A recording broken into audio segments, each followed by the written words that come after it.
नमस्कार मित्रों, सर्वप्रथम आप सभी को रक्षाबंधन के पावन पर्व की हार्दिक शुभकामनाएं एवं हार्दिक बधाई।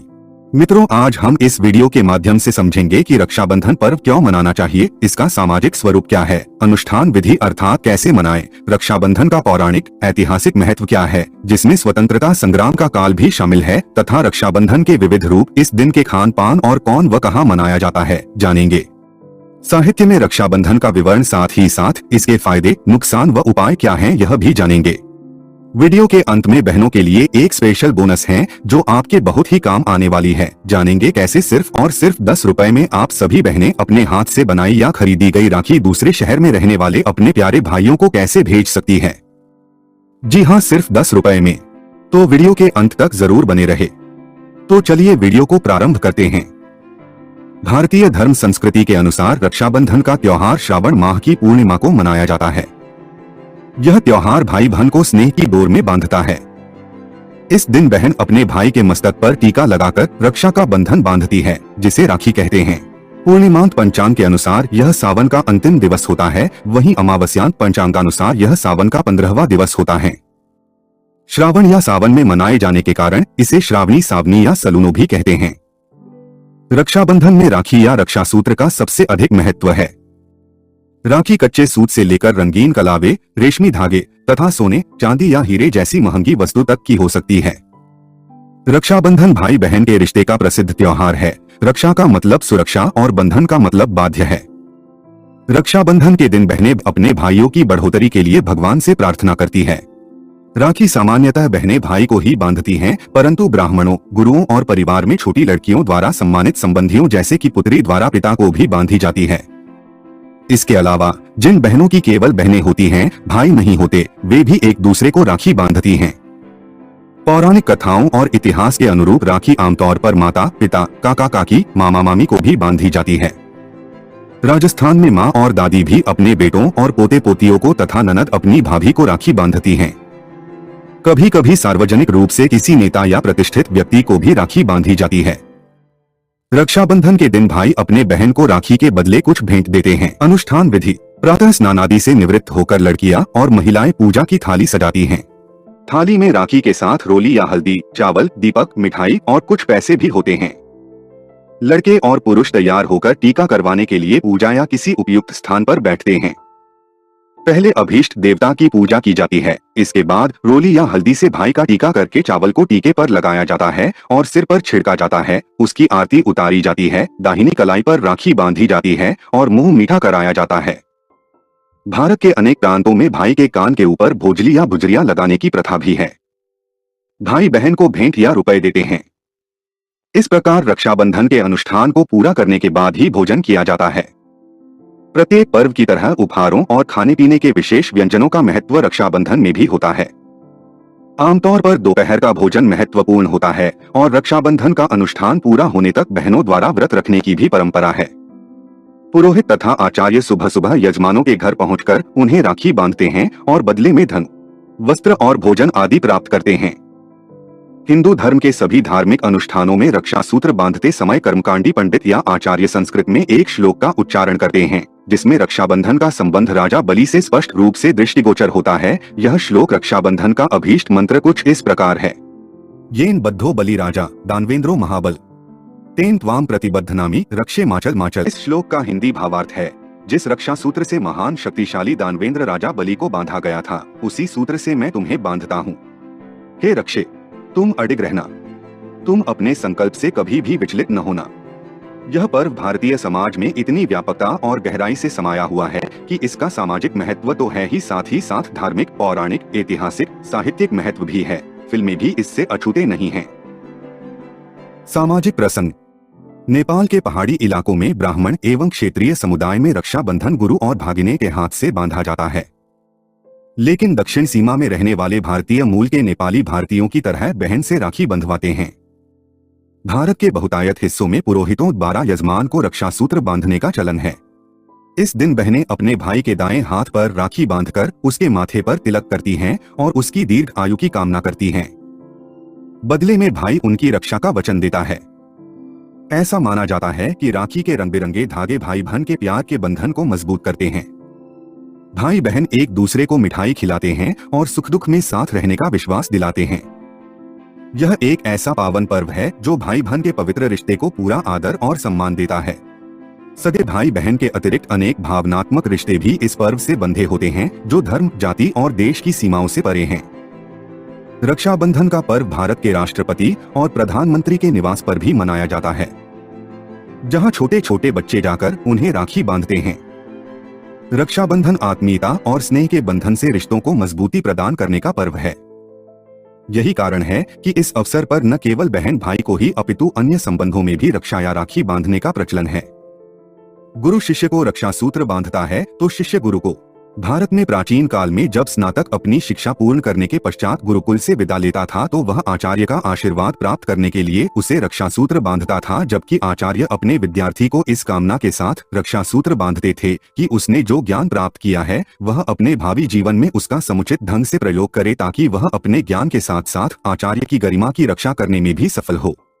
इसी परंपरा के अनुरूप आज भी किसी धार्मिक विधि विधान से पूर्व पुरोहित यजमान को रक्षा सूत्र बांधता है और यजमान पुरोहित को। इस प्रकार दोनों एक दूसरे के सम्मान की रक्षा करने के लिए परस्पर एक दूसरे को अपने बंधन में बांधते हैं। रक्षाबंधन पर्व सामाजिक और पारिवारिक एकबद्धता या एकसूत्रता का सांस्कृतिक उपाय रहा है। विवाह के बाद बहन पराये घर में चली जाती है। इस बहाने प्रतिवर्ष अपने सगे ही नहीं अपितु दूर दराज के रिश्तों के भाइयों तक को उनके घर जाकर राखी बांधती है और इस प्रकार अपने रिश्तों का नवीनीकरण करती रहती है। दो परिवारों का और कुलों का पारस्परिक योग अथवा मिलन होता है। समाज के विभिन्न वर्गों के बीच भी एकसूत्रता के रूप में इस पर्व का उपयोग किया जाता है। इस प्रकार जो कड़ी टूट गई है उसे फिर से जागृत किया जा सकता है। रक्षाबंधन का पौराणिक महत्व। हमें सबसे प्राचीन दो कथाएं मिलती है। पहली भविष्य पुराण में इंद्र और इंद्राणी अर्थात इंद्र की पत्नी शची की कथा और दूसरी श्रीमद्भागवत पुराण में भगवान वामन और बाली की कथा। भविष्य पुराण में लिखा है कि देव और असुरों में जब युद्ध शुरू हुआ तब असुर या दैत्य देवों पर भारी पड़ने लगे। ऐसे में देवताओं को हारता देख देवेंद्र इंद्र घबराकर ऋषि बृहस्पति के पास गए। तब बृहस्पति के सुझाव पर इंद्र की पत्नी शची ने रेशम का एक धागा मंत्रों की शक्ति से पवित्र करके अपने पति के हाथ पर बांध दिया। संयोग से वह श्रावण पूर्णिमा का दिन था, जिसके फलस्वरूप इंद्र विजयी हुए। कहते हैं कि तब से ही पत्नियां अपने पति की कलाई पर युद्ध में उनकी जीत के लिए राखी बांधने लगी। दूसरी कथा हमें स्कंद पुराण, पद्म पुराण और श्रीमद्भागवत पुराण में मिलती है। कथा के अनुसार दानवेंद्र असुरराज राजा बलि ने जब 100 यज्ञ पूर्ण कर देवताओं से युद्ध करके स्वर्ग पर अधिकार कर लिया था और ऐसे में उनका अहंकार चरम पर था। इसी अहंकार को चूर चूर करने के लिए भगवान विष्णु ने अदिति के गर्भ से वामन अवतार लिया और ब्राह्मण के वेश में राजा बलि के द्वार भिक्षा मांगने पहुंच गए। चूंकि राज बलि महान दानवीर थे तो उन्होंने वचन दे दिया कि आप जो भी मांगोगे मैं वह दूंगा। भगवान ने बलि से भिक्षा में 3 पग भूमि की मांग ली। बलि ने तत्काल हाँ कर दी, क्योंकि 3 पग ही भूमि तो देना थी। लेकिन तब भगवान वामन ने अपना विशाल रूप प्रकट किया और 2 पग में सारा आकाश, पाताल और धरती नाप लिया। फिर पूछा कि राजन अब बताइए कि तीसरा पग कहाँ रखूं? तब विष्णु भक्त राजा बलि ने कहा, भगवान आप मेरे सिर पर रख लीजिए। और फिर भगवान ने राजा बलि को रसातल का राजा बनाकर अजरमर होने का वरदान दे दिया। तब से यह त्योहार बलेव नाम से भी प्रसिद्ध है। लेकिन बलि ने इस वरदान के साथ ही अपनी भक्ति के बल पर भगवान से रात दिन अपने सामने रहने का वचन भी ले लिया। भगवान को वामनावतार के बाद बैकुंठ जाना था, लेकिन भगवान अपने प्रिय भक्त को सदैव साथ रहने का वचन दे दिए थे और वे वहीं रसातल में बलि की साथ में रहने लगे। उधर इस बात से माता लक्ष्मी चिंतित हो गई। ऐसे में नारद जी ने लक्ष्मी जी को एक उपाय बताया। तब लक्ष्मी जी ने राजा बलि को राखी बांध अपना भाई बनाया और श्री हरि विष्णु को अपने साथ ले आईं। उस दिन श्रावण मास की पूर्णिमा तिथि थी। तभी से यह रक्षाबंधन का त्योहार प्रचलन में है। विष्णु पुराण के एक प्रसंग में कहा गया है कि श्रावण की पूर्णिमा के दिन भगवान विष्णु ने हयग्रीव के रूप में अवतार लेकर वेदों को ब्रह्मा के लिए फिर से प्राप्त किया था। भगवान हयग्रीव को विद्या और बुद्धि का प्रतीक माना जाता है। रक्षाबंधन के अनुष्ठान का पालन भगवान यमराज, जो मृत्यु के देवता हैं, और उनकी बहन यमुना द्वारा किया गया था। यमुना ने यम को राखी बांधी और उन्हें अमरता का वरदान दिया। यम इस अवसर की पवित्रता से इतने प्रभावित हुए कि उन्होंने घोषणा की कि जो भी अपनी बहन से राखी बंधवाएगा और उसकी रक्षा का वादा करेगा वह सुखमय जीवन व्यतीत कर अमरता को प्राप्त होगा। रक्षाबंधन का ऐतिहासिक महत्व। महाभारत में रक्षाबंधन से संबंधित कृष्ण और द्रौपदी का एक वृत्तांत है। जब कृष्ण ने सुदर्शन चक्र से शिशुपाल का वध किया तब उनकी तर्जनी में चोट आ गई। द्रौपदी ने उस समय अपनी साड़ी फाड़कर उनकी उंगली पर पट्टी बांध दी। यह श्रावण मास की पूर्णिमा का दिन था। कृष्ण ने इस उपकार का बदले में चीरहरण के समय उनकी साड़ी को बढ़ाकर चुकाया। कहते हैं परस्पर एक दूसरे की रक्षा और सहयोग की भावना रक्षाबंधन के पर्व में यहीं से प्रारंभ हुई। महाभारत में इस बात का उल्लेख है कि जब ज्येष्ठ पांडव युधिष्ठिर ने भगवान कृष्ण से पूछा कि मैं सभी संकटों को कैसे पार कर सकता हूं, तब भगवान कृष्ण ने उनकी तथा उनकी सेना की रक्षा के लिए राखी का त्योहार मनाने की सलाह दी थी। उनका कहना था कि राखी के इस रेशमी धागे में वह शक्ति है जिससे आप हर आपत्ति से मुक्ति पा सकते हैं। इस समय द्रौपदी द्वारा कृष्ण को तथा कुंती द्वारा अभिमन्यु को राखी बांधने के कई उल्लेख मिलते हैं। राजपूत योद्धा जब लड़ाई पर जाते थे तब महिलाएं उनको माथे पर कुमकुम तिलक लगाने के साथ साथ हाथ में रेशमी धागा भी बांधती थी, इस विश्वास के साथ कि यह धागा उन्हें विजयश्री के साथ वापस ले आएगा। एक प्रसंगानुसार सिकंदर की पत्नी रोक्साना ने अपने पति के शत्रु राजा पुरुवास को राखी बांधकर अपना मुंहबोला भाई बनाया और युद्ध के समय सिकंदर को न मारने का वचन लिया। पुरुवास ने युद्ध के दौरान हाथ में बंधी राखी और अपनी बहन को दिए हुए वचन का सम्मान करते हुए सिकंदर को जीवन दान दिया। राखी को भद्रा काल के बाहर बांधना ही उचित माना जाता है। जैन धर्म में रक्षाबंधन का महत्व। इस दिन विष्णु कुमार नामक मुनिराज ने 700 जैन मुनियों की रक्षा की थी। जैन मतानुसार इसी कारण रक्षाबंधन पर्व हम सब मनाने लगे व हमें इस दिन देश व धर्म की रक्षा का संकल्प लेना चाहिए। सिख धर्म में रक्षाबंधन पर्व में ऐसे तो गुरु नानक जी ने अपनी बहन बेबे नानकी से यह कहते हुए राखी बंधवाने से मना कर दिया कि लड़कियां और लड़के दोनों बराबर हैं, इसलिए लड़कियों को मजबूत होना चाहिए और किसी की रक्षा या सहायता करने के लिए कभी किसी पर निर्भर नहीं होना चाहिए। इसलिए आधिकारिक तौर पर तो नहीं किंतु विभिन्न ऐतिहासिक सिख ग्रंथों में इस त्योहार को राखड़ी या राखरी के रूप में भी संदर्भित किया गया है और इसे रक्षा के रूप में मनाया जाता है, जो इस त्योहार का पंजाबी नाम है। पंजाबी भाषा में राखी शब्द 18वीं सदी का है, जब सिख खालसा सेना ने राखी शब्द का उपयोग तब किया जब सेना ने मुगल और अफगान सेनाओं से किसानों की भूमि की रक्षा करने का वादा किया और इसके बदले में उनकी उपज का एक छोटा हिस्सा मांगा। सिख साम्राज्य के संस्थापक महाराजा रणजीत सिंह और उनकी पत्नी महारानी जिंदन कौर रक्षाबंधन का त्योहार मनाते थे और इसकी पवित्रता को अच्छी तरह जानते थे। भारतीय स्वतंत्रता संग्राम में रक्षाबंधन पर्व की भूमिका। भारतीय स्वतंत्रता संग्राम में जन जागरण के लिए भी इस पर्व का सहारा लिया गया। श्री रविंद्रनाथ ठाकुर ने बंगभंग का विरोध करते समय रक्षाबंधन त्योहार को बंगाल निवासियों के पारस्परिक भाईचारे तथा एकता का प्रतीक बनाकर इस त्योहार का राजनीतिक उपयोग आरंभ किया। 1905 में उनकी प्रसिद्ध कविता मातृभूमि वंदना का प्रकाशन हुआ। सन 1905 में लॉर्ड कर्जन ने बंग भंग करके वंदे मातरम के आंदोलन से भड़की एक छोटी सी चिंगारी को शोलों में बदल दिया।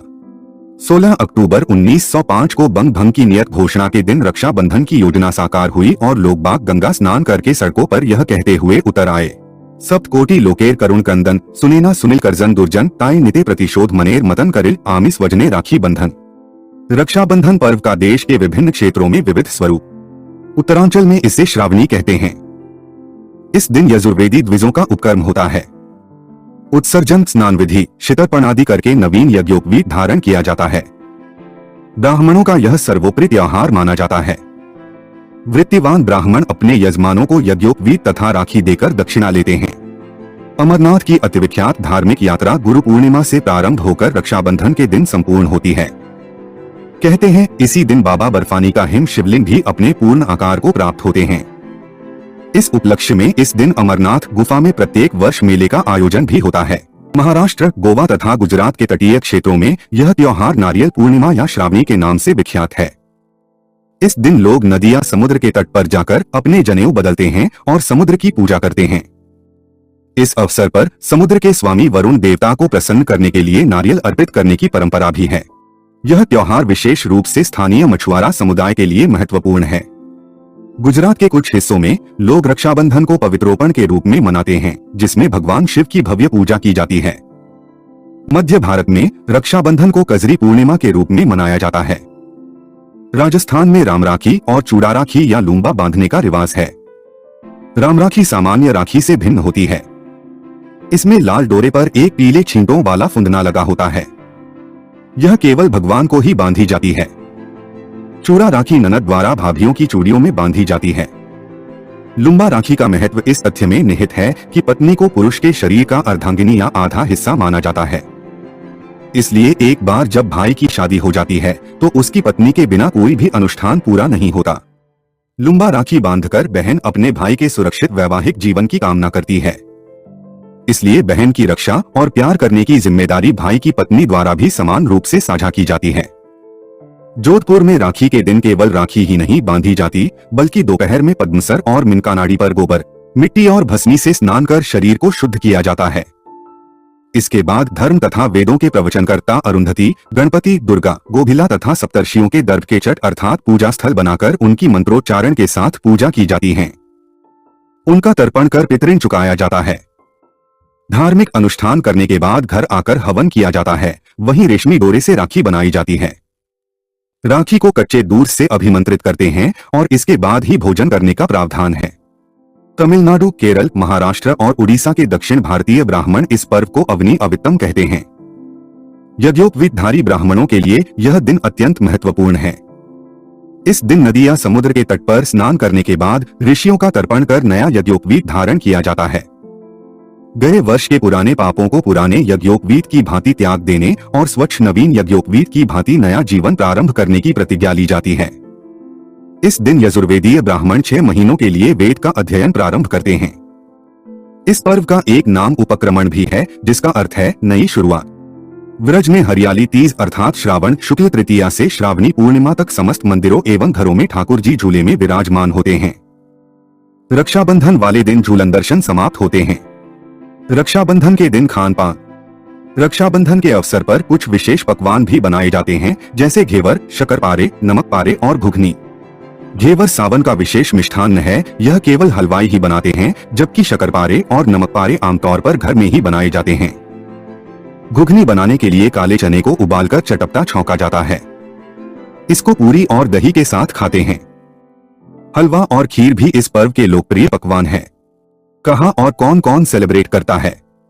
राखी का त्योहार अपनी खूबसूरत प्रकृति के कारण भारत के अलावा श्रीलंका, नेपाल, यूएसए, मॉरिशस और यूएई में भी मनाया जाता है, जो बहनों और भाइयों के बीच एक सार्वभौमिक बंधन का प्रतिनिधित्व करता है। आज के युग में हिंदू समाज विश्व के सभी भागों में उपस्थित है, जिससे अन्य हिंदू त्योहारों के साथ साथ रक्षाबंधन भी विश्व भर में मनाया जाता है। यह मुख्य रूप से हिंदू और जैन समुदायों द्वारा भारत और विश्व भर में मनाया जाता है। इसके बावजूद इसे सिखों, बौद्धों, मुस्लिमों और ईसाइयों सहित अन्य धर्मों द्वारा भी संयुक्त रूप से मनाया जाता है। साहित्यिक महत्व। अनेक साहित्यिक ग्रंथ ऐसे हैं जिनमें रक्षाबंधन के पर्व का विस्तृत वर्णन मिलता है। इनमें सबसे अधिक महत्वपूर्ण है हरिकृष्ण प्रेमी का ऐतिहासिक नाटक रक्षाबंधन, जिसका 1991 में 18वां संस्करण प्रकाशित हो चुका है। मराठी में शिंदे साम्राज्य के विषय में लिखते हुए रामराव सुभानराव बर्गे ने भी एक नाटक की रचना की, जिसका शीर्षक है राखी उर्फ रक्षाबंधन। 50 और 60 के दशक में रक्षाबंधन हिंदी फिल्मों का लोकप्रिय विषय बना रहा। न सिर्फ राखी नाम से बल्कि रक्षाबंधन नाम से भी कई फिल्में बनाई गईं। रक्षाबंधन के फायदे, नुकसान व उपाय। सर्वप्रथम फायदे की बात करें तो यह एक ऐसा पर्व है जिसमें भाई बहन मुख्य है। आज के इस मॉडर्न युग में सभी परिवार के सदस्यों का एक जगह रहना असंभव सा हो गया है। कोई पढ़ाई के लिए तो कोई जॉब के लिए, तो किसी बहन की शादी होने बाद घर से दूर किसी अन्य शहर या क्षेत्र में रह रहा है। ऐसे में जीवन के सुख दुख को एक दूसरे से कह पाना कठिन हो जाता है। किंतु रक्षाबंधन जैसे त्योहार हमें निस्वार्थ भाव से एक दूसरे से जोड़े रखने में महत्वपूर्ण भूमिका निभाते हैं। एक दूसरे से मिलने के बाद मन को बहुत ही आनंद मिलता है, मानो दुख दूर हो जाते हैं।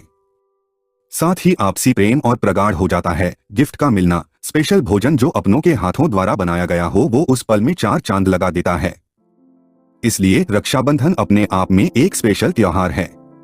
अगर हम फायदे की बात करें साथ में नुकसान को न समझे तो यह पक्षपात होगा। तो चलिए देखते हैं नुकसान क्या है। वैसे तो हम अगर फायदे मॉडर्न देख रहे हैं तो नुकसान भी मॉडर्न है। जैसा कि यह भाई बहन का त्योहार है जो आपसी प्रेम भाव का संबंध दर्शाता है, किंतु आज लोगों के अंदर दिखावे की भावना बड़ी ही प्रबल हो चुकी है। आपसी वैमनस्य बढ़ता जा रहा है। पक्षपात के इस त्योहार का मूल भाव नष्ट होता जा रहा है। दूसरा नुकसान यह है कि दिखावे के परिवर्तन में हम इतने मॉडर्नाइज्ड हो गए कि अपने अस्तित्व को ही भूलते चले जा रहे हैं। कहीं महंगे गिफ्ट के दिखावे तो कहीं सब कुछ होते हुए भी बहनों के प्रति कपट की भावना हावी हो जा रही है। बहनें भी पारिवारिक मनमुटाव के कारण भाइयों के प्रति वो लगाव नहीं रख पाती जैसा वे बचपन में होती है। आज कैडबरी रक्षाबंधन का सिंबल बन गया है। यहाँ यह बात साफ कह दूं, जो कैडबरी वाले हैं वो रक्षाबंधन नहीं मनाते और जो रक्षाबंधन मनाते हैं वो कैडबरी नहीं खाते। भारत जैसे विविधता वाले देश में क्या मिठाइयों की कमी है? क्या यहाँ तो हर क्षेत्र की अपनी एक स्पेशल मिठाई है? तो ठंडे देशों के चोंचले अपने शीतोष्ण जलवायु में क्या काम? हाँ, वो अलग बात है कि मिठाइयों में मिलावट धड़ल्ले से हो रही है, लेकिन वो तो बहुत पुराना मुद्दा है। अब नुकसान से बचने के उपाय भी कुछ हद तक समझ लेते हैं। पहला, इको फ्रेंडली राखी ही उपयोग करें। ज्यादा प्लास्टिक की वस्तुएं धरती को तथा मानव जीवन को प्रतिकूल प्रभाव डाल रही है। अगर हम आप यह नहीं समझेंगे तो कौन समझेगा? साथ ही साथ समाज के हर वर्ग को साथ लेकर चलना भी हमारा ही कर्तव्य है, तभी सच्चे स्वरूप में वसुधैव कुटुंबकम चरितार्थ होगा। दूसरा यह कि मूल भावना अर्थात निस्वार्थ भाव बनाए रखे। आपसी वैमन से अतिशीघ्र सुलझा लेने में ही दोनों की भलाई है। रही बात खाने पीने की, तो प्यार स्वयं के हाथों से बने खानों में होता है, न कि सड़े गले बासी तामसिक भोजन में। इस दिन की तो बात ही अलग है। हाथों से बने भोजन साथ में बैठकर खाए और रक्षाबंधन का पर्व प्रेम पूर्वक मनाए। भाई बहन हो या भाई भाई, प्रेम करो बचपन से लेकर जब तक न आए बुढ़ाई। जब हो जाएंगे बूढ़े हम सब इन्हीं पलों को याद करेंगे तब। जैसा कि आप सभी से प्रॉमिस किया था स्पेशल बोनस पार्ट की, तो यह कुछ इस प्रकार है। भारत सरकार के डाकतार विभाग द्वारा इस अवसर पर 10 रुपए वाले आकर्षक लिफाफों की बिक्री की जाती है। लिफाफे की कीमत 5 रुपए और 5 रुपए डाक का शुल्क। इसमें राखी के त्योहार पर बहनें भाई को मात्र 5 रुपए में एक साथ 3-4 राखियां तक भेज सकती हैं। डाक विभाग की ओर से बहनों को दिए इस तोहफे के तहत 50 ग्राम वजन तक राखी का लिफाफा मात्र 5 रुपए में भेजा जा सकता है, जबकि सामान्य 20 ग्राम के लिफाफे में एक ही राखी भेजी जा सकती है। यह सुविधा रक्षाबंधन तक ही उपलब्ध रहती है। रक्षाबंधन के अवसर पर बरसात के मौसम का ध्यान रखते हुए डाकतार विभाग ने 2007 से बारिश से खराब न होने वाले वाटरप्रूफ लिफाफे भी उपलब्ध कराए हैं। ये लिफाफे अन्य लिफाफों से भिन्न हैं। इसका आकार और डिजाइन भी अलग है, जिसके कारण राखी इसमें ज्यादा सुरक्षित रहती है। डाकतार विभाग पर रक्षाबंधन के अवसर पर 20% अधिक काम का बोझ पड़ता है।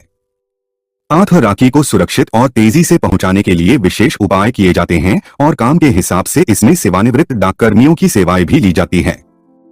कुछ बड़े शहरों के बड़े डाकघरों में राखी के लिए अलग से बॉक्स भी लगाए जाते हैं। इसके साथ ही चुनिंदा डाकघरों में संपर्क करने वाले लोगों को राखी बेचने की भी इजाजत दी जाती है, ताकि लोग वहीं से राखी खरीदकर निर्धारित स्थान को भेज सकें। तो देर किस बात की, आज ही अपने नजदीकी पोस्ट ऑफिस में जरूर संपर्क करें। और हाँ, आज के आधुनिक तकनीकी युग एवं सूचना संप्रेषण युग का प्रभाव राखी जैसे त्योहार पर भी पड़ा है। बहुत सारे भारतीय आजकल विदेश में रहते हैं एवं उनके परिवार वाले भाई एवं बहन अभी भी भारत या अन्य देशों में हैं। इंटरनेट के आने के बाद कई सारी ई कॉमर्स साइट खुल गई हैं, जो ऑनलाइन ऑर्डर लेकर राखी दिए गए पते पर पहुंचाती है। आप सभी यह सुविधा ट्राई कर सकते हैं, जैसे मेरी बहन हमें राखी भेजती हैं। वीडियो के अंत तक देखने के लिए धन्यवाद। पुनः आप सभी को रक्षाबंधन की हार्दिक शुभकामनाएं।